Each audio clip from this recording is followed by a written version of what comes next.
Welcome to Bible Revelations. This is episode 76A, which is covering Genesis 37. And this book, it's a foundational chapter, the book of Genesis, introducing the story of Joseph, Jacob's favorite son, and setting into motion events that will shape the future of the Israelites in Egypt. This chapter covers themes of favoritism, envy, betrayal, and the early signs of God's providence in Joseph's life.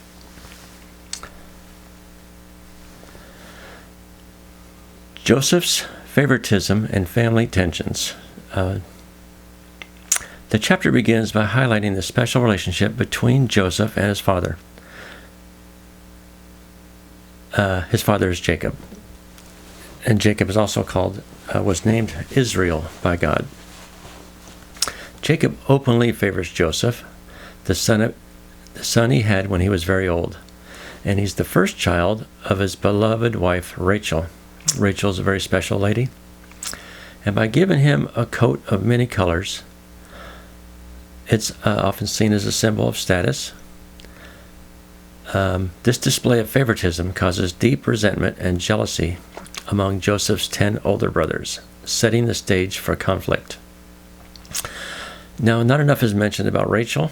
There's not a lot known about her, but she was a very important woman to Jacob and the whole family. I think the only mentions of her are mentioned about her funeral, and it was a very significant funeral. She was obviously a person that they honored and loved very much. So I will look more into Rachel in the future, but she was a very special woman.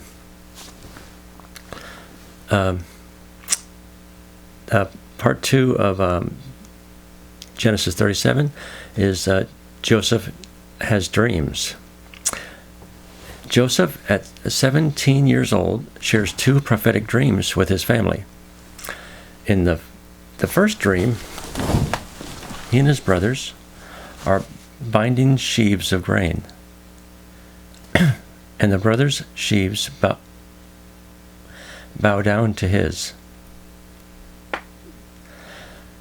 Oh, so the sheaves are bowing.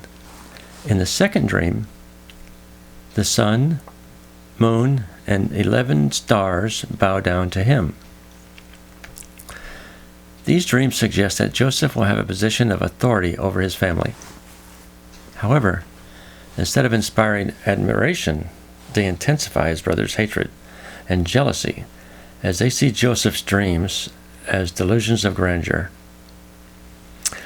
Probably because he's so spoiled by his father. The third aspect of Genesis 37 is the plot against Joseph. One day, Jacob sends Joseph to check on his brothers, who are tending their flocks in Shechem, and later move on to Dothan. While the brothers see Joseph approaching from a distance, they conspire to kill him. Fueled by anger and envy, they sarcastically call him the dreamer and plot to throw him into a pit and say he was killed by a wild animal, effectively erasing him from the family and eliminating his perceived threat to their status, and obviously would be enriching their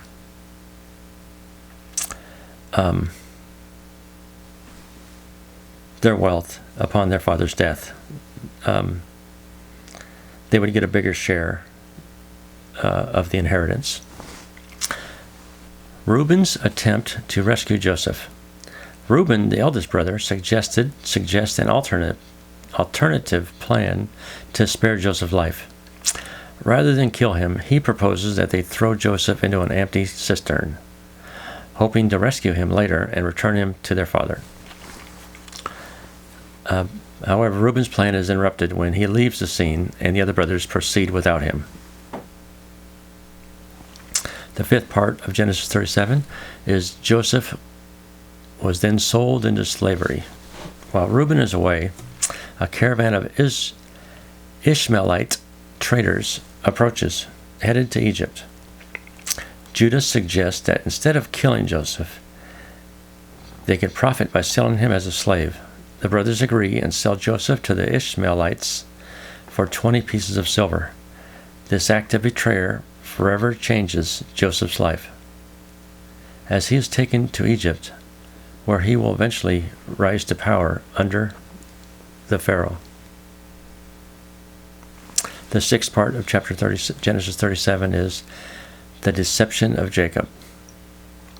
To cover up their actions, the brothers take Joseph's coat, dip it in goat's blood,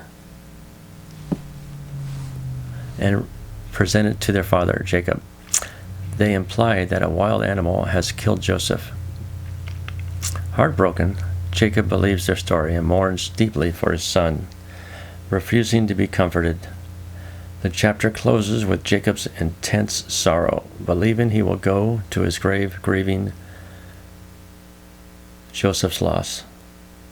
He'll never be consoled. The seventh part of Genesis 37 is Joseph's arrival in Egypt. The chapter ends with a brief mention that Joseph is sold in Egypt to Potiphar, one of the Pharaoh's officials.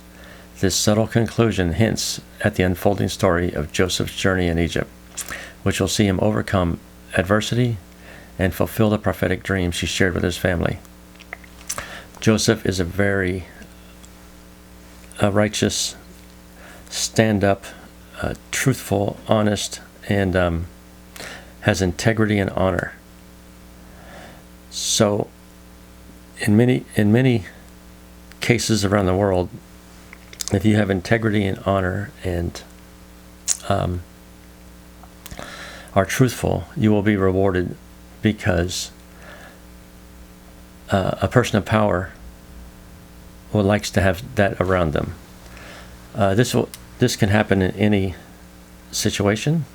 If you find yourself in a new area, you approach the leader and ask for their assistance in some way. It doesn't matter what it is. By you acknowledging in front of other people that they are the leader of this area, they really appreciate that. It reinforces their power. And seeing that, and you behave honestly with them, tell them the truth, say, I need help finding the toy store. And they will help you because you have appealed to their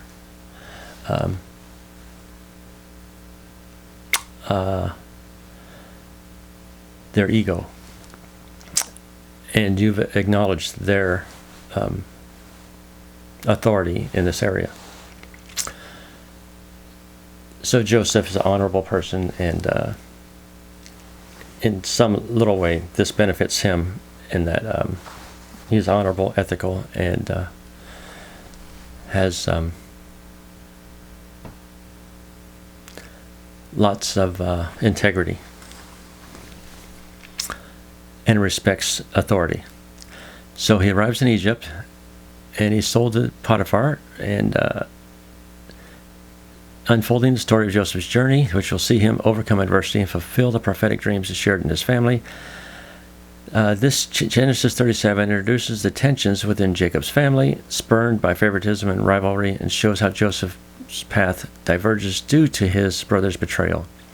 While the chapter ends with a heartbreak and a separation, it lays the groundwork for the later unfolding of God's plan, illustrating how Joseph's suffering and challenges ultimately serve a greater purpose for his family and the future of the Israelites. I have to end here.